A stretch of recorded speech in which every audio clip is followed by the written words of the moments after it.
Hello students, इससे पहले वाले लेक्चर में आपने देखा था बिल्कुल जो लास्ट टॉपिक था impurity defect in ionic solid. अभी बच्चों उस इम्प्योरिटी डिफेक्ट से रिलेटेड एक क्वेश्चन करते हैं, न्यूमेरिकल करते हैं। एनसीईआरटी का क्वेश्चन है, ऐसा आ जाए बच्चों, NaCl इज डोप्ड विद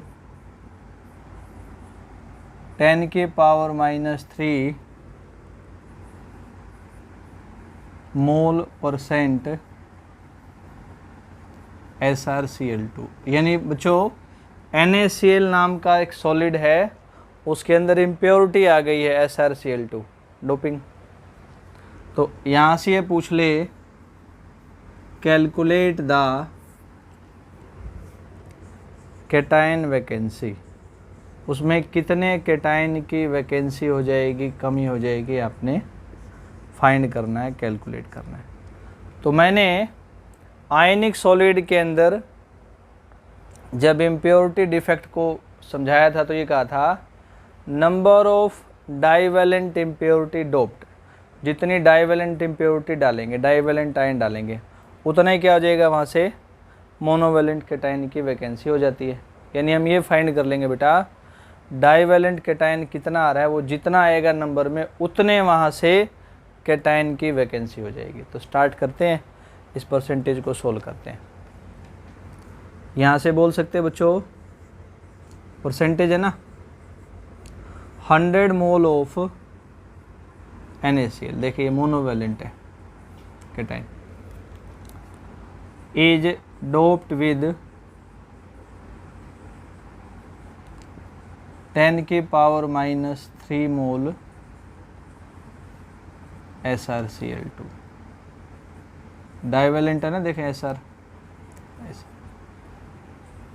और 1 मोल का निकालना हो तो 10 की पावर -3 बाई में बच्चों क्या आएगा, 100 आ जाएगा, ऊपर जाके 10 की पावर -5 मोल SrCl2 बन जाएंगे। मोल आए हैं, आयन का नंबर चाहिए। तो आप सब ने पढ़ा है बच्चों, 1 मोल में आयन का नंबर कितना होगा, एवोगैड्रो के इक्वल। भाई 1 मोल में एवोगैड्रो एटम होते हैं, एवोगैड्रो मॉलिक्यूल होते हैं, एवोगैड्रो आयंस होंगे। तो 1 मोल इसके अंदर एवोगैड्रो नंबर ऑफ आयंस होंगे। आपके पास कितने मोल्स हैं, 10 की पावर -5, इसमें आयन कैलकुलेट कर लेंगे, फाइंड कर लेंगे, इसे मल्टीप्लाई कर देंगे बस। तो 6.022 इंटू 10⁻18 इतने आयंस आ जाएंगे। यानी कि SrCl2, Cl तो Cl सेम हो गया, Sr2 पॉजिटिव इम्प्योरिटी है जो Na1 पॉजिटिव को, Na पॉजिटिव को हटा करके आ रहा है। तो डाइवेलेंट इम्प्योरिटी Sr2 पॉजिटिव के आयन 6.022 इंटू 10⁻8 आ रहे हैं। समझ आया बच्चों क्या बोला मैंने, Cl तो सेम है, इस 1 पॉजिटिव को ये डाइवेलेंट Sr2 पॉजिटिव हटा रहे हैं, इसके कितने आयन आ रहे हैं, इतने आ रहे हैं। तो इसलिए नंबर ऑफ कैटायन वैकेंसी भी इतनी आ जाएगी, इसलिए बोल देंगे यहाँ से नंबर ऑफ कैटायन की वैकेंसी भी इतनी ही आ जाएगी, 6.022 इंटू 10⁻18 सोडियम आयंस की वैकेंसी आ जाएगी। एक क्वेश्चन ये है। एक बच्चों मैंने आपको पढ़ाया था डिफेक्ट में ही, metal excess defect, positive ion ज़्यादा हो जाए या नेगेटिव कम हो जाए, था ना, उससे रिलेटेड एक क्वेश्चन है। क्या है क्वेश्चन, कोई सॉलिड है बच्चों MO लिख दिया, यहाँ पे M की परसेंटेज है 0.96% और ये कितना है बच्चों, 1 है, ठीक है। ऐसा M2 positive is replace by M3 positive ion. क्या करें यहाँ पे, कैलकुलेट करें, calculate the number of M2 positive ions and M3 negative ions. मतलब बच्चों था ना डिफेक्ट में भाई 2 का ऑक्सीडेशन होके 3 आ गया, तो 2 के कुछ हिस्से को रिप्लेस कर दिया 3 ने, ठीक हो गया। तो 2 कितना है और 3 कितना है उसको रिप्लेस करके बताना है, अगर दोनों का रेशो आपको बता रखा है। 2 3 समझ रहे हैं ना आप। O पे -2 चार्ज होगा तो यहाँ पे आ जाए कैटायन, ये M2 होगा ओरिजिनली, डिफेक्ट के बाद इसमें M3 आएगा। तो ओरिजिनल M2 कितना है, डिफेक्ट के बाद M3 कितना है आएगा, वो अपने को फाइंड करना है। स्टार्ट करते हैं। तो बच्चों आंसर देखते हैं, ऐसा लिखा हुआ है M/O, ये 0.96, ये 1 है। तो अगर परसेंटेज करेंगे अलग अलग तो ये कितना हो जाएगा, 100 से मल्टीप्लाई होगा, 96 आ जाएगा, ये 100 से ऑक्सीजन मल्टीप्लाई होके 100 हो जाएगा। बोल सकते हैं, आ रही बात समझ में। परसेंटेज को सोल्व कर दिया मैंने। यहाँ से बच्चों चार्ज कितना होता है ऑक्सीजन पे, -2 होता है। कितने ऑक्सीजन है, 100 है, 100 पे निकाल लेंगे। ये 1 ऑक्सीजन पे है, 1 ऑक्सीजन आयन पे। तो चार्ज ऑन 100 ऑक्सीजन आयंस, तो -2 इंटू 100 -200। अब ऐसे बच्चों इसका चार्ज भी निकालते हैं। चार्ज निकालने से पहले एक चीज़ मान लेंगे, लेट M2 पॉजिटिव आयंस मान लिए हमने x, कुछ भी मान लो आप, x y z a b c d। तो बच्चों M3 पॉजिटिव आयंस कितने आ जाएंगे, टोटल 96 है ना भाई, टोटल 96 है। M2 पॉजिटिव जो डिफेक्ट होके M3 पॉजिटिव है, दोनों मिला के 96 है। उसमें से एक क्या x है, तो दूसरा क्या आ जाएगा बच्चों, 96 माइनस x। अब टोटल पॉजिटिव चार्ज निकालते जैसे नेगेटिव निकाला है, तो इसका चार्ज क्या आएगा बच्चों, अलग अलग पहले निकाल लेते हैं। 2 वाले का देखें, एक आयन पे चार्ज है बच्चों प्लस का 2, x आयन पे कितना चार्ज होगा, 2x। ध्यान से समझना है इस बात को। फिर बच्चों दूसरे पे चार्ज निकालते हैं, एक आयन पे चार्ज है 3, ठीक है, एक आयन पे चार्ज है प्लस का 3, 96 माइनस x पे कितना होगा निकाल लेंगे, तो 3 इंटू 96 माइनस x, ठीक है। मल्टीप्लाई करेंगे तो बच्चों क्या आ जाएगा, 8 28 माइनस 3x। एक बार मैं दोबारा यहाँ तक का न्यूमेरिकल बता करके फिर आगे बढ़ता हूँ। ये बच्चों फॉर्मूला है, इनका रेशो है 100 से मल्टीप्लाई करके इस M पॉजिटिव कैटायन और O नेगेटिव एनायन की वैल्यू निकाल लेंगे। निकालने के बाद चार्ज निकालते हैं अलग अलग, टोटल नेगेटिव चार्ज कितना होगा, टोटल पॉजिटिव कितना होगा। यहाँ से कैलकुलेशन स्टार्ट करेंगे। एक ऑक्सीजन आयन पे आप जानते ही हैं, यहाँ लिखा भी है मैंने, -2 चार्ज है। टोटल ऑक्सीजन आयन बच्चों 100 है फॉर्मूले में, तो नेगेटिव चार्ज -200 हो जाएगा। मान लिया बच्चों यहाँ पे ये M के अंदर दोनों आयन है ना, जो M2 पॉजिटिव ओरिजिनल है और जो डिफेक्ट से M3 पॉजिटिव आता है, दोनों की अलग अलग वैल्यू निकालते हैं। M2 पॉजिटिव x मान लो, y z जो भी मानना है। तो एक आयन पे चार्ज है प्लस का 2, टोटल x आयन कितने x हैं, 2x आ जाएगा। अगर M2 पॉजिटिव x है, टोटल M 96 है। देखिए टोटल M जो M2 पॉजिटिव M3 पॉजिटिव दोनों है, इसके अंदर एक x है तो दूसरा क्या आ जाएगा, 96 माइनस x। एक इस पे आयन पे चार्ज है प्लस का 3, ये टोटल कितने आयन है बच्चों, ऐसे ऐसे 96 माइनस x मल्टीप्लाई कर देंगे, वैल्यू आ जाएगी। तो अगर अपने पास टोटल पॉजिटिव चार्ज निकालना हो तो बच्चों क्या आया, टोटल पॉजिटिव चार्ज, दोनों को जोड़ देंगे, 2x प्लस 288 माइनस 3x आ गए यहाँ तक। अब बच्चों इक्वल रख लेंगे टोटल पॉजिटिव चार्ज को, कैटायन को की वैल्यू को, टोटल नेगेटिव चार्ज की वैल्यू को इक्वल रखते हैं बच्चों। तो बच्चों टोटल चार्ज निकालने के बाद सॉलिड न्यूट्रल होगा, तो जितना पॉजिटिव चार्ज है टोटल वो इक्वल रख देंगे जितना टोटल नेगेटिव चार्ज है। तो टोटल अपने पास पॉजिटिव चार्ज की वैल्यू है बच्चों 2x minus 3x plus 288 equal to negative charge है 200। माइनस नहीं लगाना है, ये मैग्नीट्यूड को शो करता है, तो इसलिए नेगेटिव साइन छोड़ देंगे। यहाँ से बच्चों आ गया ये माइनस का, इसमें से माइनस करेंगे तो माइनस का x, इधर चला गया बच्चों ये, तो माइनस 88, x की वैल्यू आ गई। x की वैल्यू आने का मतलब क्या है बेटा, यहाँ से m2 पॉजिटिव आ गया 88, m3 पॉजिटिव आ गया आपका 96 माइनस 88, कितना आ गया बच्चों, 8 आ गया। चलो परसेंटेज निकालनी ना, दोनों आयंस की अलग अलग निकालते हैं। पहले क्या है, परसेंटेज ऑफ m2 पॉजिटिव, ऐसे निकाल सकते हैं 88 अपॉन 96 इंटू में 100, यानी कहने का मतलब क्या बच्चों, टोटल जो है m वो कितना है आपका फॉर्मूले के हिसाब से 96 है, उसमें m2 पॉजिटिव शामिल भी और m3 पॉजिटिव भी शामिल है, तो 96 में से 88 हुआ, 1 में से 88 अपॉन 96 परसेंटेज के लिए 100 से मल्टीप्लाई किया, एक पता लग गया, दूसरा बड़ी आसानी से निकाल सकते हैं आप, परसेंटेज ऑफ m3 पॉजिटिव, सीधा 100 में से माइनस कर दें इसको, है ना, एक वैल्यू पता है, परसेंटेज निकालनी है, दूसरे को 100 में से माइनस कर दे। तो ऐसे इसको कर सकते हैं बच्चों। इस टाइप का क्वेश्चन आपके बुक में आयरन के लिए है, एक आयरन ऑक्साइड के लिए भी है बच्चों, और निकल ऑक्साइड के लिए भी है। तरीका यही लगेगा आपका, बस वहाँ स्टेटमेंट क्या हो सकती है बच्चों, अलग हो सकती है। अब आगे बढ़ते हैं बच्चों, और थोड़ा सा पढ़ेंगे impurity defect in covalent solid covalent compound.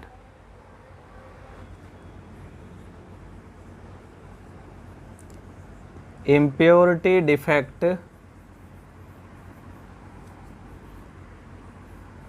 In covalent solid.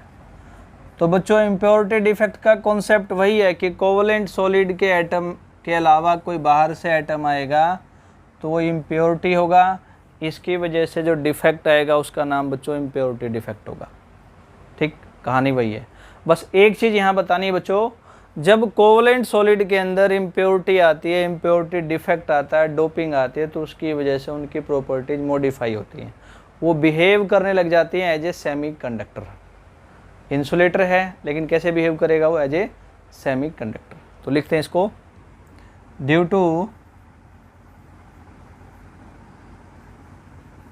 Impurity defect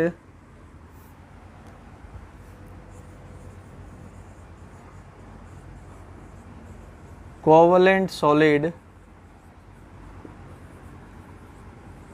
behaves as semiconductor. पहले बच्चों एग्जाम्पल होते थे N type, P type, semiconductor, इस बार वो सिलेबस में से हट गया है। एक बार सिलेबस करने के बाद आपको एक्स्ट्रा नॉलेज के लिए वो पढ़ा देंगे, ठीक है। फिजिक्स में भी होगा शायद। ऐसे बेटा इलेक्ट्रिकल प्रॉपर्टी को एक्सप्लेन करने वाला बैंड मॉडल या बैंड थ्योरी सिलेबस से हट गया है। ऐसे बच्चों मैग्नेटिक प्रॉपर्टी सॉलिड की जो होती थी, फेरोमैग्नेटिक, डायमैग्नेटिक, वो भी सिलेबस से हट गया है। कुछ स्ट्रक्चर्स हैं बेटा वो सिलेबस में तो नहीं है, लेकिन आपकी नॉलेज के लिए, कॉम्पिटिटिव एग्जाम्स के लिए इंपॉर्टेंट है, वो मैं आपको ज़रूर कराता हूँ। तो कुछ स्ट्रक्चर्स हैं। पहला स्ट्रक्चर है रॉक साल्ट या NaCl का स्ट्रक्चर। तो जैसा कि नाम से ही समझ आ रहा है आपको, ये दो आयंस का बना है बच्चों, Na पॉजिटिव आयन और Cl negative ion. Cl negative ion जो प्रेजेंट होते हैं वो FCC अरेंजमेंट में face centred cubic unit cell की तरह अरेंजमेंट में होते हैं, और Na पॉजिटिव आयंस कहाँ होते हैं बच्चों, सारे के सारे ऑक्टाहेड्रल वॉइड्स के ऊपर, ठीक है। तो Na को डिनोट किया ऐसे सर्कल से, इसको डिनोट कर दिया ट्रायंगल से। तो इसका स्ट्रक्चर बना करके दिखा देते हैं आपको। बच्चों स्ट्रक्चर ऐसा ऐसा कुछ बन जाएगा।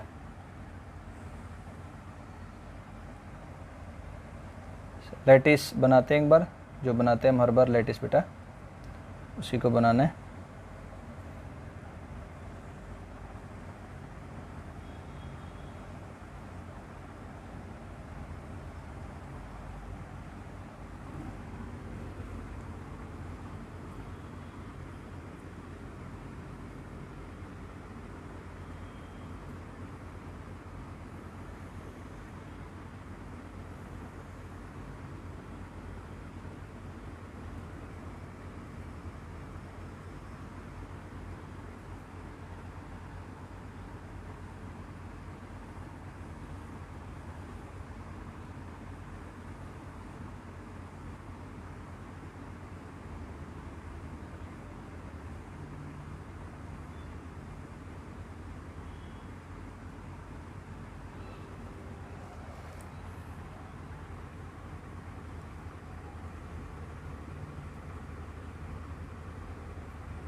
तो बच्चों थोड़ा ध्यान करते हैं, ऑक्टाहेड्रल वॉइड्स कहाँ होते हैं, हर एक एज के सेंटर पे, बहुत दिन पहले बताया था मैंने, और साथ के पूरे जो होते हैं सारे यूनिट सेल्स उनके कॉमन सेंटर पे या बॉडी सेंटर पे होते हैं। ठीक है, पूरे इस लैटिस के अंदर हर एक एज के सेंटर पे और बॉडी के सेंटर पे बना देते हैं। 12 एज सेंटर हैं, 12, 1 2 3 4, 4 ऐसे ऊपर, 1 2 3 4, 2 साइडों में 10, 2 इधर 12, ये हो गया बॉडी सेंटर वाला। अगर नंबर निकालते साथ के साथ निपटाते चलते बच्चों Na पॉजिटिव, तो एज सेंटर वाले का 1/4 × 12 प्लस बॉडी सेंटर वाला आप जानते ही हैं कितना आ गया 4, तो Na पॉजिटिव आयंस आ गए 4। FCC अरेंजमेंट बना दो Cl के लिए, हर एक फेस के सेंटर पे और FCC फेस सेंटर्ड क्यूबिक और कॉर्नर्स पे बनाते हैं। कॉर्नर्स पे बच्चों ये देखें, 1 2 कॉर्नर, 3 4 5 6 7 8, हर एक फेस के सेंटर पे। ये नीचे हो गया फेस, ये ऊपर, ये लेफ्ट वाला फेस, ये आप बेटा राइट वाला फेस, ये पीछे की साइड फेस है, ये सामने की साइड है, ऐसा। तो अगर Cl आयंस देखते हैं तो कॉर्नर वाला 1/8 × 8, फेस सेंटर वाला 1/2 × 6, ये भी कितने आगे 3। तो number of formula unit Na positive और Cl नेगेटिव दोनों कितने होंगे आपके 4 होंगे। कोऑर्डिनेशन नंबर की बात करते हैं बच्चों, कहीं भी चेक करते हैं। देखिए जैसे ये Cl है ना, इसको कितने Na पॉजिटिव सराउंड करेंगे 1 2, ध्यान देना, 3 4, 1 2 3 4 5 6, तो कोऑर्डिनेशन नंबर दोनों का अलग अलग निकालेंगे तो 6 बोलेंगे। तो कोऑर्डिनेशन नंबर ऑफ Na 6 होगा, ऐसे ही Cl का भी क्या होगा 6 होगा। दोनों 4 4 हैं तो इसलिए इसकी फॉर्मूला यूनिट बोल देंगे हम बच्चों कितनी 4। आई बात ध्यान में। अब अगले स्ट्रक्चर की बात करते हैं, जिंक ब्लेंड जिंक सल्फाइड की। तो अगला स्ट्रक्चर है बेटा जिंक ब्लेंड का, 2 आयन का बना हुआ है, सल्फाइड सेम Cl की तरह FCC में मान लो, मान लो क्या वैसे ही होता है, ये इसका सिंबल हो गया। और जिंक पॉजिटिव कहाँ होते हैं, पूरे टेट्राहेड्रल वॉइड्स पे नहीं, at alternate tetrahedral voids. Tetrahedral voids की कौन सी पोजीशन पे बच्चों, अल्टरनेट। अभी बनाएंगे आपको समझ आ जाएगा, अल्टरनेट मतलब बेटा एक छोड़ के एक। तो टेट्राहेड्रल वॉइड हर एक 8 जो स्मॉल क्यूब है हर एक के सेंटर पे होता है, तो 8 की जगह सिर्फ कितने हो गए बच्चों 4। जैसे ये हो गया, इसके पीछे वाला नहीं होगा, अगले में बेटा पीछे वाला होगा, सामने वाला नहीं होगा। ठीक है, ऐसे यहाँ सामने वाला होगा, इसके पीछे वाला नहीं होगा, इसमें पीछे वाला होगा, सामने वाला नहीं। तो कितने आए ये, 8 में से अल्टरनेट करेंगे तो कितने आए बच्चों, सिर्फ 4 ही आए। मेरी बात समझ रहे हैं आप। और FCC वाला आप पता ही है, बना देते हैं हर एक फेस के सेंटर पे और कॉर्नर पे। बनाए कॉर्नर, देखें 1 2 3 4 5 6 7 8, समझ आया। और फेस का सेंटर, लेफ्ट वाला फेस, राइट वाला फेस, ऊपर वाला फेस, नीचे वाला फेस, पीछे फेस, ये सामने फेस। तो इनका अगर कंट्रीब्यूशन निकालते हैं तो कॉर्नर वालों का 1/8 × 8, बहुत बार पढ़ चुके हैं आप। फेस सेंटर वालों का 1/2 × 6 3, कुल मिला के क्या आया 4 आया। तो दोनों आयंस कितने आए 4 4 आए ना, समझ गए, क्योंकि अल्टरनेट पे है। तो इसलिए बच्चों इसका फॉर्मूला यूनिट क्या हो जाएगा, दोनों आयन 4 4 हैं, तो जिंक सल्फाइड की फॉर्मूला यूनिट आ जाएगी बच्चों 4। कोऑर्डिनेशन नंबर निकाल लेते हैं किसी का, ये भी 4 है, इसके 4 को ये 4 सराउंड करेंगे, इसके 4 को ये 4 सराउंड करेंगे, तो बोल देंगे यहाँ से कोऑर्डिनेशन नंबर ऑफ दोनों का, जिंक क्या है 4 है, और ऐसे बच्चों coordination number of sulphide ion भी क्या है आपका 4 है। अगला स्ट्रक्चर पढ़ते हैं। अब अगला स्ट्रक्चर है बच्चों सीजियम क्लोराइड का। तो सीजियम क्लोराइड के स्ट्रक्चर में क्या लगे, इन स्ट्रक्चर से एक बार उसको भी नोट करेंगे। तो तीसरा आ गया बच्चों सीजियम क्लोराइड टाइप स्ट्रक्चर। तो ये भी बच्चों वही सेम पहले आयन लिख लेंगे अलग अलग। तो सीजियम पॉजिटिव आयन मान लिया से डार्क डॉट से दिखाया, ये कहाँ पे होगा, बॉडी के सेंटर पे, यूनिट सेल के बॉडी सेंटर पे। और Cl आयन जैसे एक सिंपल क्यूबिक यूनिट सेल होता है वैसे होता है arrange. Simple cubic unit cell क्या होता है बच्चों, जिसमें आयन या पार्टिकल्स कॉर्नर पे सिर्फ कॉर्नर्स पे अरेंज होते हैं। तो वैसे इसका स्ट्रक्चर बनाना है, ये बॉडी के सेंटर पे, और सिंपल क्यूबिक यूनिट सेल का मतलब ये आयन सिर्फ कहाँ अरेंज होंगे बच्चों, कॉर्नर्स पे। तो बनाते हैं इनको एक बार।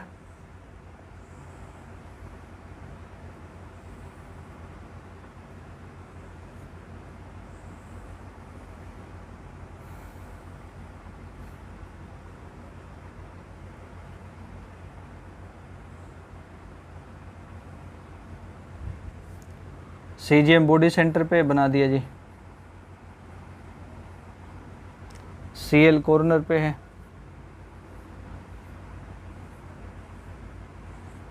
लो जी बना दिया। ये नंबर निकालना है तो नंबर भी आप बता सकते हैं इनके। क्या बताएंगे, बॉडी सेंटर वाले का एक ही होता है कंट्रीब्यूशन, कॉर्नर वाले का भी एक ही होता है बच्चों।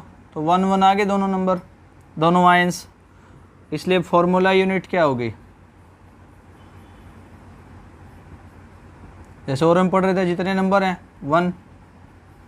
एक आयन को कितने आयन और सराउंड कर रहे हैं, 8 कर रहे हैं, 4 नीचे 4 ऊपर, तो क्या होगा, कोऑर्डिनेशन नंबर इनका आपस में 8 होगा। तो यहाँ से बोल देंगे कोऑर्डिनेशन नंबर ऑफ सीजीएम positive 8, coordination number of Cl negative 8। अगला स्ट्रक्चर बच्चों कैल्शियम फ्लोराइड का, CF2। इस तरह के स्ट्रक्चर को बच्चों और हम बोल सकते हैं, और क्या नाम दे सकते हैं, इस तरह के स्ट्रक्चर्स को हम AB2 टाइप भी बोलते हैं। A मतलब कैल्शियम एक बार है, B2 मतलब दूसरा आइटम कितनी बार है, 2 बार है। या हम इनको बच्चों फ्लोराइड्स भी बोलते हैं, फ्लोराइड नहीं फ्लोराइड्स भी बोलते हैं। तो बच्चों चेक कर लेते हैं, कैल्शियम आयन कहाँ होगा, FCC अरेंजमेंट में, फेस सेंटर्ड क्यूबिक। और जो फ्लोराइड आयन है 2F नेगेटिव, वो कहाँ होगा, सारे के सारे टेट्राहेड्रल वॉइड्स पे। तो बड़े ध्यान से एक बार इनके नंबर को समझना है। FCC फेस के सेंटर पे 3, कॉर्नर पे 1 इक्वल टू 4। टेट्राहेड्रल वॉइड बच्चों 8 होते हैं, 8 होते हैं ना, लेकिन ये कितने, पहले 2 है ना फ्लोरीन, तो 8 का कितना हो जाएगा, हाफ करेंगे तो कहाँ तक जाएंगे बच्चों, ये 4 तक जाएंगे। तो F नेगेटिव आयन 4 आ जाएंगे, समझ आया। टेट्राहेड्रल वॉइड्स बच्चों 8 होते हैं टोटल, लेकिन ये क्या फॉर्मूले में F2 है, 2F नेगेटिव आयंस है। तो इसलिए F नेगेटिव आयंस इस ऑक्यूपाइड करने के हिसाब से कितने आएंगे बेटा, हाफ हो जाएंगे। कितना आ जाएगा, F नेगेटिव आयंस 4 आ जाएंगे। यानी फॉर्मूला, बात समझ आई ना बेटा, अकेला F होता तो हम 8 लिखते, 2F है इसलिए हाफ हो जाएगा, 4 हो जाएगा। इसकी फॉर्मूला यूनिट क्या आ जाएगी, दोनों आयंस अलग अलग 4 4 हैं तो 4 ही आएगा। अगली बात मुद्दे की बच्चों, कैल्शियम आयन का कोऑर्डिनेशन नंबर 8 आएगा, जितने वॉइड्स होंगे, ठीक है, उन वॉइड्स उसको सराउंड करेंगे टेट्राहेड्रल। तो कैल्शियम का कोऑर्डिनेशन नंबर क्या आ जाएगा, 8 आ जाएगा। और F नेगेटिव का ये 2F के रूप में चलेगा, इसका क्या आएगा, 4 आएगा। इस 2F को ये सराउंड करेंगे, ऐसा इसका स्ट्रक्चर होता है। अगला स्ट्रक्चर देखते हैं बच्चों, इसे अपोजिट कर देते हैं। फ्लोराइड से उल्टा एंटी फ्लोराइड्स, AB2 से उल्टा A2B टाइप, और उसका एग्जांपल ले लेंगे Na2O।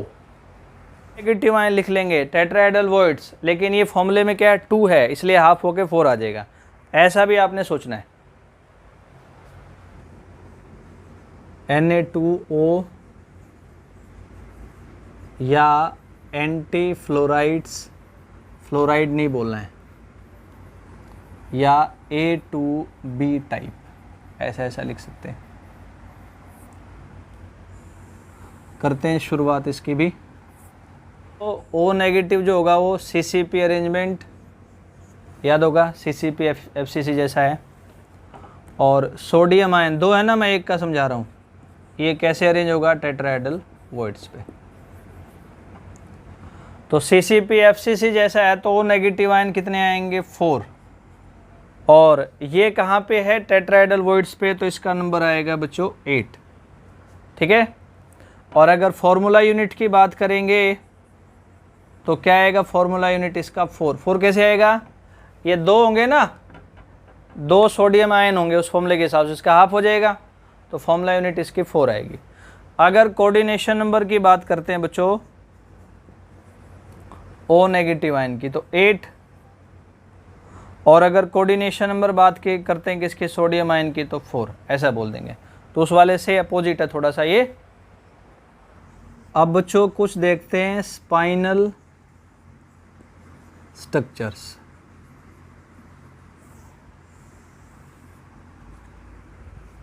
इनका जनरल फॉर्मूला होता है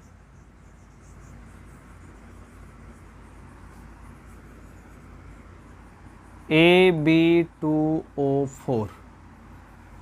इनको ऐसे याद करना है, देखें O2 negative ion, B3 positive ion, A2 positive ion, ये ऐसे याद हो जाएगा। TV यानी कि टेट्राहेड्रल वॉइड, ये याद हो जाएगा। OV ऑक्टाहेड्रल वॉइड, CCP या FCC ऐसा बोल सकते हैं। TV OV CCP FCC। तो कैसे क्या होता है बेटा वो समझते हैं। O नेगेटिव आयन जो होंगे वो FCC अरेंजमेंट में होते हैं,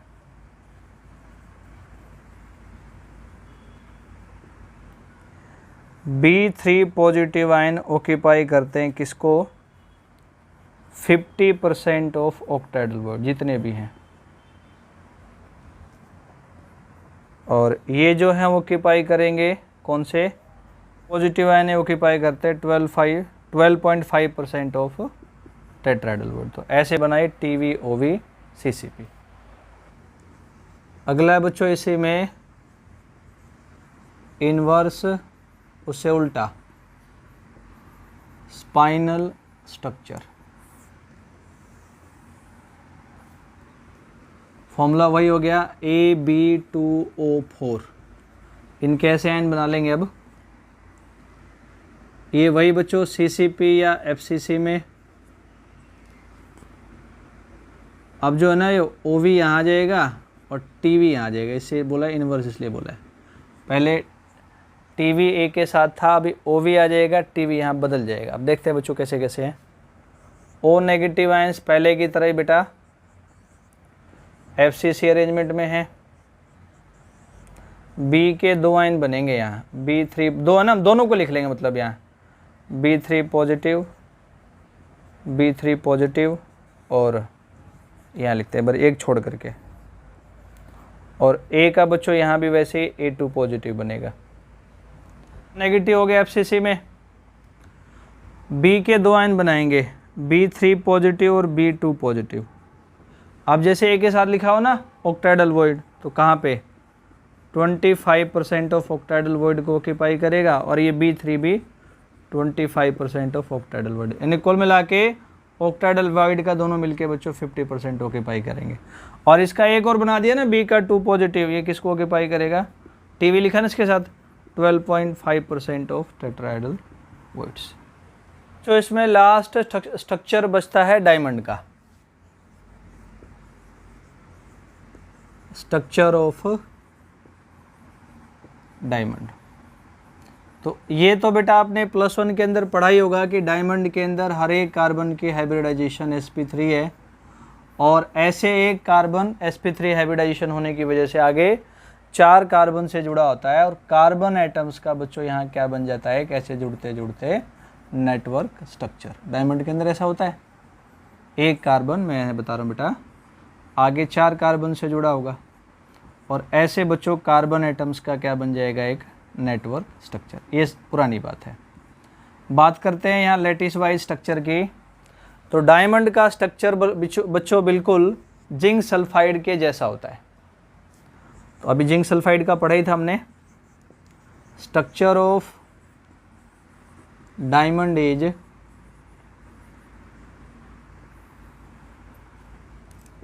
सिमिलर टू जिंक सल्फाइड। तो अगर आप जिंक सल्फाइड को याद करते हैं बच्चों, तो sulphide negative ion FCC arrangement में है और zinc positive ion at alternate tetrahedral voids, एक टेट्राहेड्रल वॉइड को छोड़ के एक पे। तो इनकी जगह बस जिंक और सल्फाइड की जगह कार्बन रखना है। तो कार्बन 2 अरेंजमेंट में हो गया बच्चों। एक तो हो गया किसमें, FCC में, हर एक फेस के सेंटर पे और साथ के साथ हर एक कॉर्नर पे हो गया ना। FCC फेस का सेंटर और कॉर्नर, ये नंबर आ गया 4। और इसके अलावा हर एक अल्टरनेट टेट्राहेड्रल वॉइड पे। तो टेट्राहेड्रल वॉइड बच्चों 8 होते हैं, अल्टरनेट करेंगे तो 4 आ जाएंगे, है ना। पोजीशन ये कहाँ है, लिख भी देते हैं यहाँ पे, at alternate tetrahedral voids, tetrahedral voids के अल्टरनेट पोजीशन पे। तो कुल मिला के बच्चों अगर हम टोटल कार्बन के एटम्स देखेंगे कंट्रीब्यूशन के हिसाब से, तो FCC में 4, 3 फेस सेंटर का, एक कॉर्नर का, और 4 ये कितने आ जाएंगे, 8। तो ये बच्चों मैंने कुछ आपको स्ट्रक्चर्स कराए जो बोर्ड सिलेबस में नहीं है, लेकिन बेटा कॉम्पिटिटिव पॉइंट्स ऑफ व्यू से इंपॉर्टेंट है, इनसे क्वेश्चंस बनते हैं, इसलिए मैंने आपको ये बताए। इसके साथ आपकी जो फर्स्ट वाली यूनिट है counting wise the solid state, वो कंप्लीट होती है।